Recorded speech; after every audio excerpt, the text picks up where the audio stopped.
Welcome to Not Milk Never Milk. Subscribe if you're lactose intolerant. You start by confirming power and basic post signals because many VGA/boot lights are power-related. Once done, reseat the 24-pin and CPU power connectors and verify PSU12V/5V standby. Make sure to clear CMOS with the jumper or by removing the battery for about 60 seconds so firmware state resets. Next, remove the GPU and test onboard video or an alternate GPU. This isolates a faulty card versus slot or power lead issues.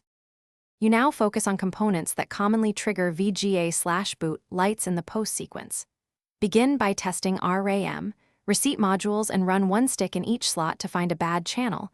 Once booted, you can adjust DDR voltage or XMP in BIOS.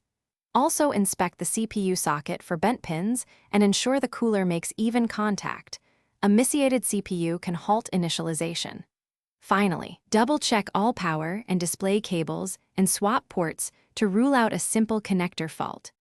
You finish by addressing firmware and persistent hardware faults that survive earlier steps. If possible, perform a BIOS recovery or update via USB flashback using the exact board ROM. Corrupt firmware often stops VGA initialization. Then bench test the system with only essential parts to eliminate case shorts. If the VGA or boot light still stays on, swap in a known good PSU or GPU to isolate the failing component. And if the board is under warranty, prepare for RMA with document. Thanks for watching. If this was helpful, leave a like and consider subscribing. See you next time.